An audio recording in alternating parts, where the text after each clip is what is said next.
ലോക്സഭാ തെരഞ്ഞെടുപ്പ് പ്രചാരണ വേളയിൽ ചർച്ചയായ കാഫിർ പോസ്റ്റ് വിവാദം നിയമസഭയിൽ ഉന്നയിച്ച് പ്രതിപക്ഷം. വടകര എംഎൽഎ കെ രമയും മൂവാറ്റുപുഴ എംഎൽഎ മാത്യു കുഴൽനാടനുമാണ് സഭയിൽ ചോദ്യമുന്നയിച്ചത്.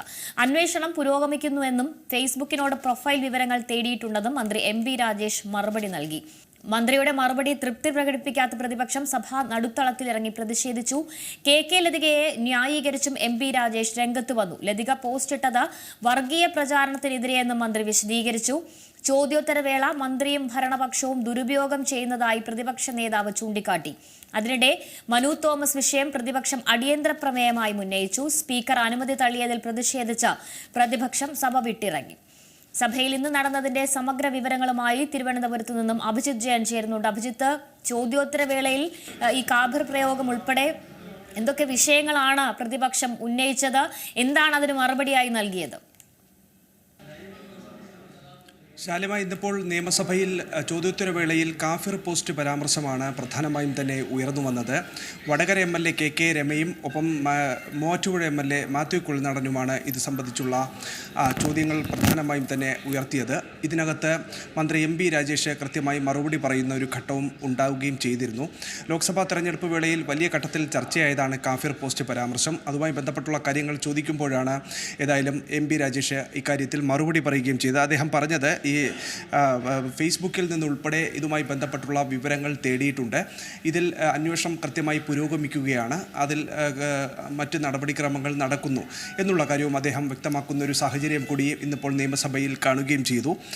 അതുമാത്രമല്ല, പ്രതിപക്ഷം ഇത്തരത്തിൽ ബഹളമുണ്ടാക്കിയതിനെ സ്പീക്കർ റൂളിംഗ് നൽകി. രണ്ടു പക്ഷവും ഇത്തരത്തിൽ പ്രതിപക്ഷവും ഭരണപക്ഷവും ഒരുപോലെ മര്യാദ സഭയിൽ പാലിക്കണമെന്നുള്ള കാര്യവും പറയുന്നൊരു ഘട്ടവും ഇന്നിപ്പോൾ നിയമസഭയിൽ കാണാൻ കഴിഞ്ഞു. അതോടൊപ്പം തന്നെ ഈ രണ്ട് ചോദ്യങ്ങൾ പ്രതിപക്ഷത്തു നിന്നുള്ള എംഎൽഎമാർ ഉയർത്തിയപ്പോൾ ഇതിന് ഉപചോദ്യമായി ഒക്കെ തന്നെയും മറ്റ് രണ്ട് എംഎൽഎമാർ സജീവമായി മറ്റ് രണ്ട് പ്രധാനപ്പെട്ട ചോദ്യങ്ങൾ ചോദിച്ചു എന്നതാണ് ഏറ്റവും പ്രധാനപ്പെട്ട കാര്യം. അതിൽ തന്നെ വി ജോയിയും യു പ്രതിഭയുമാണ് ഇത്തരത്തിൽ രണ്ട് ചോദ്യങ്ങളുമായി രംഗത്ത് വന്നത്. സ്ത്രീകൾക്കെതിരായ അധിക്ഷേപ പരാമർശം ശ്രദ്ധയിൽപ്പെട്ടിട്ടുണ്ടോ എന്നതായിരുന്നു ഒരു ചോദ്യം. മറ്റൊന്ന് യൂത്ത് കോൺഗ്രസ് തെരഞ്ഞെടുപ്പുമായി ബന്ധപ്പെട്ടുള്ള വ്യാജ തിരിച്ചറിയൽ കാർഡ് വിവാദവുമായി ബന്ധപ്പെട്ടുള്ള ചോദ്യവും ചോദിക്കുന്നൊരു ഘട്ടം പോലും ഉണ്ടായിരുന്നു. ഏതായാലും സാധാരണഗതിയിൽ പ്രതിപക്ഷം ഇത്തരത്തിൽ ചോദ്യോത്തരവേളയിൽ അല്ലെങ്കിൽ ഭരണപക്ഷം ചോദ്യോത്തരവേളയിൽ സംസാരിക്കുന്ന ഘട്ടത്തിൽ ആ ചോദ്യം മാത്രമേ സ്പീക്കർ റൂളിങ്ങിലൂടെ അനുവദിക്കാറുള്ളൂ. മറ്റ് ചോദ്യങ്ങൾക്കൊന്നും തന്നെ അവിടെ പ്രസക്തി നൽകാറില്ല. മാത്രമല്ല, മറ്റ് ചോദ്യങ്ങളിലേക്ക് കടന്നാൽ ഒരുപക്ഷെ സ്പീക്കർ ഇടപെട്ട് റൂളിംഗ് നൽകാറുമുണ്ട്. പക്ഷേ ഇന്നിപ്പോൾ നിയമസഭയിൽ കണ്ടത് ഏതായാലും ഒരു വിഷയം പ്രധാനമായും തന്നെ സഭയ്ക്ക് മുൻപാകെ ഉന്നയിക്കുമ്പോൾ ആ വിഷയത്തിൽ സജീവമായി നിൽക്കാതെ മറ്റുള്ള ഉപചോദ്യങ്ങൾക്കുള്ള ഒരു സാധ്യത അവിടെ കൽപ്പിക്കപ്പെടുന്ന ഒരു സാഹചര്യം പോലും ഉണ്ടാകുന്ന ഒരു ഘട്ടം കൂടി ഇന്നിപ്പോൾ നിയമസഭയിൽ നമുക്ക് കാണാൻ കഴിഞ്ഞു എന്നതാണ് ഏറ്റവും പ്രധാനപ്പെട്ട കാര്യം. അതിൽ തന്നെ ചില കാര്യങ്ങൾ കൂടി നമുക്ക് സൂചിപ്പിക്കാനുള്ളത് ഈ കെ ലതികയുമായി ബന്ധപ്പെട്ടുള്ള കാര്യമാണ്. കാഫിർ പോസ്റ്റ് വിവാദം, അത് കെ ലതിക ഒരു ഫേസ്ബുക്ക് പോസ്റ്റ് ഇട്ടിരുന്നു. വർഗീയ പ്രചരണത്തിനെതിരെയാണ് കെ ലതിക ഫേസ്ബുക്ക് പോസ്റ്റ് ഇട്ടത് എന്നുള്ള ന്യായീകരണവുമായി മന്ത്രി എം.ബി. രാജേഷ് എത്തുന്ന കാഴ്ചയാണ് കണ്ടത്. ഏതായാലും ഇതുമായി ബന്ധപ്പെട്ട അന്വേഷണം അത് ദ്രുതഗതിയിൽ പുരോഗമിക്കുകയാണ്. ഫേസ്ബുക്കിൽ നിന്നുൾപ്പെടെ ഇതുമായി ബന്ധപ്പെട്ടുള്ള വിവരങ്ങൾ തേടിയിട്ടുണ്ട് എന്നുള്ളൊരു പ്രതികരണമാണ് മന്ത്രി എം.ബി. രാജേഷ് നൽകുകയും ചെയ്തത്.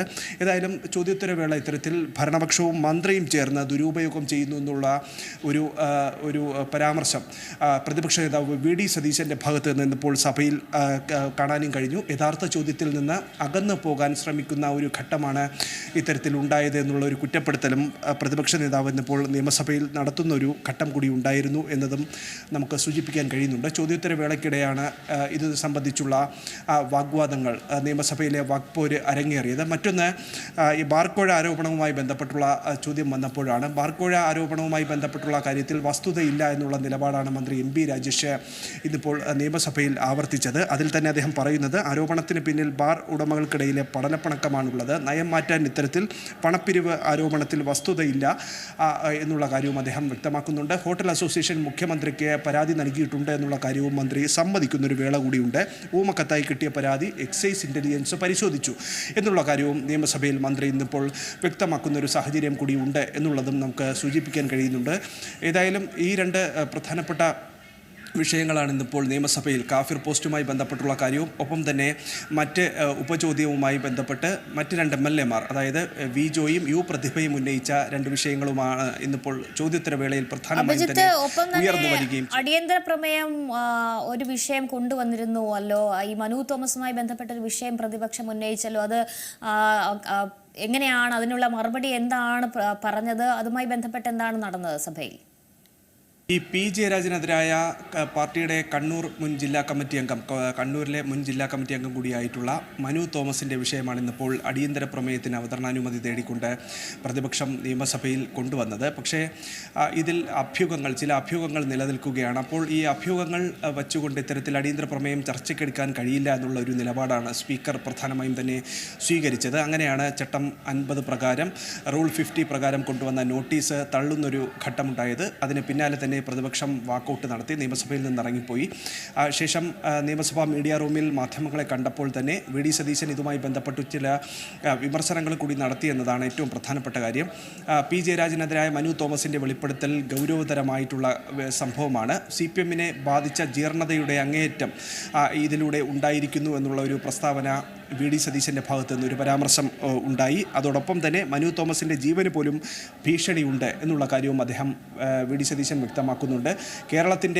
കേരളത്തിൽ ഇത്തരത്തിൽ മാഫിയ സംഘങ്ങൾ തഴച്ചു വളരുന്നതിൻ്റെ ഒരു ഉദാഹരണമാണ് അദ്ദേഹം സൂചിപ്പിച്ചത് എന്നുള്ള കാര്യവും വി.ഡി. സതീശൻ പ്രധാനമായും തന്നെ വ്യക്തമാക്കുന്ന ഒരു സാഹചര്യം കൂടിയുണ്ട്. നമുക്കറിയാം മനു തോമസ് ഉന്നയിച്ച വിഷയങ്ങൾ അത് വലിയ തോതിൽ രാഷ്ട്രീയ കേരളത്തിൽ ചർച്ചയായിട്ടുണ്ട്.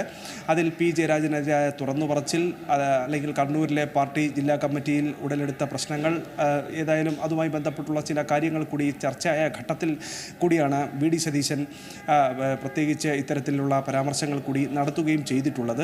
ഈ ഒരു വിഷയം ഇന്നിപ്പോൾ നിയമസഭയിൽ അടിയന്തര പ്രമേയമായി ഉന്നയിക്കാനുള്ള ശ്രമമാണ് പ്രതിപക്ഷത്തിൻ്റെ ഭാഗത്തുനിന്ന് നടന്നത്. പക്ഷേ ആദ്യഘട്ടത്തിൽ തന്നെ സ്പീക്കർ അവതരണാനുമതി തള്ളുന്ന നോട്ടീസിന് അവതരണാനുമതി തള്ളുന്നൊരു സ്ഥിതിവിശേഷമുണ്ടായി. പിന്നാലെയാണ് പ്രതിപക്ഷം സഭ വിട്ടിറങ്ങിയത്.